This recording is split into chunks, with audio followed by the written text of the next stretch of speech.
नमस्कार मैत्रिणींनो, संगीता किचन रेसिपीमध्ये तुमचं अगदी मनापासून स्वागत आहे. हे बघा, आपण इथं 2 कांदे घेतलेले, ते बी ओले कांदे आहे मैत्रिणींनो, पाहू शकता तुम्ही. आणि ओला कांदा खायला अगदीच गोड लागतो. चला आता ह्या 2 कांद्यांपासून आपण अगदी भन्नाट अशी रेसिपी बनवूया. पहा, दोन्ही कांद्यांची मी अशा पद्धतीने साल काढून घेणार आहे. बघा, साल अशी संपूर्ण नाही निघाली की असा कांदा चिरून आणि अशा पद्धतीने पटकनी काढून घ्यायचं की पटकनी अशी साल निघून जाते. पहा, म्हणजे आपलं काम किती पटकनी उरकन ते आपण फक्त पाहायचं असतं.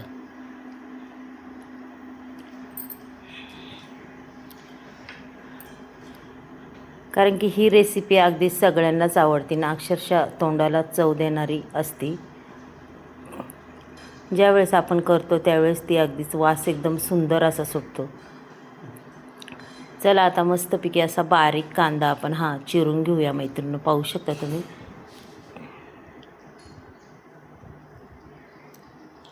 असं नाही की खूपच बारीक, कसाही चिरला तरी काही प्रॉब्लेम नाही. थोडासा बारीक मोठा चिरला तरी त्याला चालतं. पहा,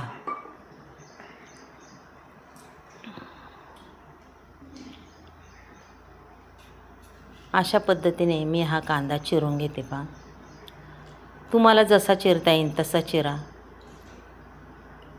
आणि मस्तपैकी अशी रेसिपी करा की तुमच्या तोंडाला नक्कीच चव येणार.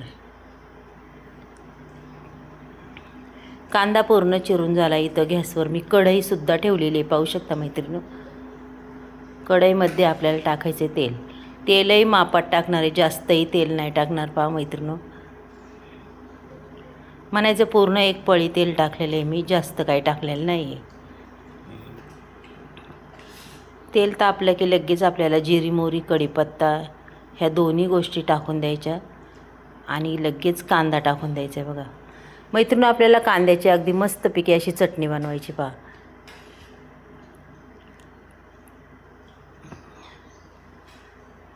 मग ही कांद्याची चटणी कुणाला कुणाला आवडती, शक्यतो सगळ्यांनाच आवडत असेल. खायला बी खूप छान लागते, त्याची चवही खूप अप्रतिम लागते. आता कांदा अगदीच मस्तपैकी असा परतून घ्यायचा. बघा, पूर्ण कांदा सॉफ्ट झाला पाहिजे अशा पद्धतीने आपल्याला परतून घ्यायचं आहे. आता मी याच्यात चवीनुसार थोडंसं मीठ टाकते. पहा,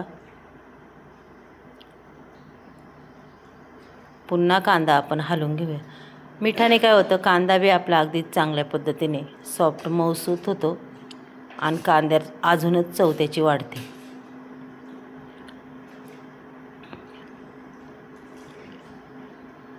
कांदा आपला करपला बी नाही पाहिजे, त्याच्यामुळं सतत हलवत राहायचा. त्याच्यानंतर थोडीशी कोथिंबीर टाकायची. पहा मैत्रिणी, जास्तही कोथिंबीरीची गरज नसती. आणि याच्यात मी टॅमॅटो बी घालणार होते, पण आपल्याला फक्त कांद्याची चटणी बनवायची, त्याच्यामुळं मी टॅमॅटो अजिबात घालणार नाही आहे. पहा, कांदा परतून झाला आहे. आता त्याच्यानंतर आपण थोडीशी याच्यात हळद टाकूया, थोडीशी धना पावडर टाकूया. तुम्हाला जर वाटलं ना फक्त लाल तिखट घालायचं तरी चालेल, तरी खूप छान चटणी होती. पण इथं मी सर्व मसाले थोडे थोडे टाकलेले पाहू शकता. अगदीच त्याला सूट होतील तेवढेच टाकले, जास्तही नाही टाकले.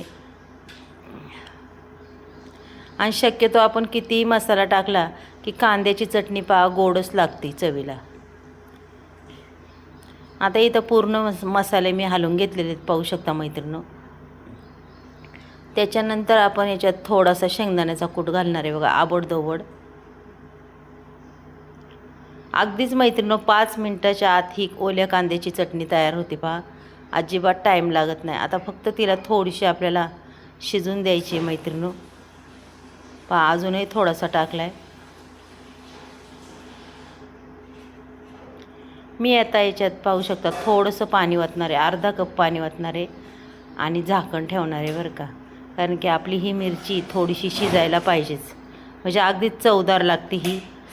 पुन्हा पाहिजे. पहा, मिरची अगदीच तयार झालेली आहे. पहा, तेलही वर सुटलेलं आहे, पाहू शकता, तुम्हाला दिसतच असेल. थोडीशी वरून पुन्हा कोथिंबीर टाकते आणि मिरची एकदा खालवर करून घेते मैत्रिणी. हे बघा, अशा पद्धतीने खालवर करून घ्यायची. मिरची आपली रेडी झाली. चला मी आता तुम्हाला काढून दाखवते. इथं एक छोटं पातेलं घेतलं आहे, त्याच्यामध्ये ही मिरची मी पूर्ण काढून घेणार आहे. पहा मैत्रिणी, कसं आहे, लगेच भांड्यात काढून ठेवलं की काही प्रॉब्लेम नसतो, कारण की आपली भाजी थोडी असली की लगेच काढून ठेवायची. मैत्रिणी, तुम्हाला आजचा ह्या कांद्याच्या चटणीचा व्हिडिओ जर आवडला असेल तर नक्कीच एक लाईक, एक सबस्क्राईब करा. तुम्ही कुठून बोलता तेही मला सांगा आणि तुम्हाला माझ्या रेसिपी कशा वाटल्यात त्याही सांगा मैत्रिणी. चला आपण उद्या भेटूया मैत्रिणी. बाय.